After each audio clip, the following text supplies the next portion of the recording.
Renita Young is joining us now to discuss those results. And I wish that we were following up from yesterday, Renita, on a more positive note. But here we are at pretty much record lows, pacing for a pretty brutal day, down 23%. New all-time low, and I know your heart is broken over this, Jenny, but hey, listen, this is what happens when you were once a pandemic darling. That time has ended right now, and it's definitely showing with this stock plunging to that new all-time low, reacting to earnings, but more so the outlook that the company made that came in worse than what analysts expected. And this company continued to have these big challenges, especially when it comes to customer service. I'll get to that soon.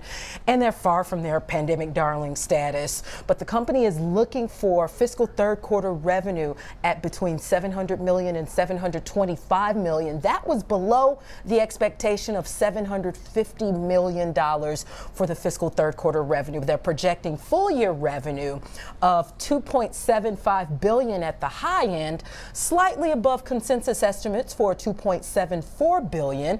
And they look for the third quarter to end paid app subscriptions at between 730,000 and 750,000, with the full year ending paid app subscriptions at between 2.99 million and 3.01 million. The company said this outlook is tempered by the uncertainty surrounding their ability to efficiently grow those paid app subscribers. That's been a place of contention, and also just the performance of new initiatives that it's had in place. That said, the company did start having those third-party sellers sell their hardware. They had Amazon and Dick's Sporting Goods. They said that those areas actually did pretty well during the quarter.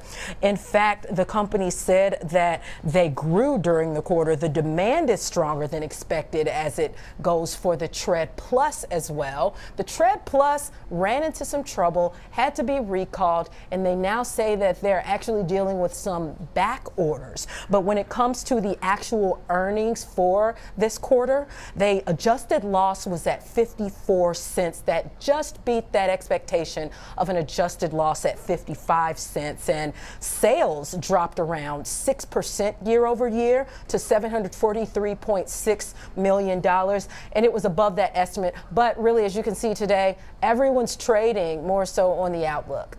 Right, and I think that it feels like the holiday boost wasn't enough at all, frankly, with a 23% move to the downside. Now, with shares beaten down to this level at around 426 a share, 23% is like a matter of it's a dollar. Not saying that's small. I totally get that's still significant, but like everything's relative, right, with its lower share price. But fortunately, we will leave it there, Renita. I was hoping we could do like a nice follow-up and it'd be rosy, but that has not been the theme of Peloton for quite some time now. So thanks for the breakdown, Renita Young, senior markets correspondent for the network.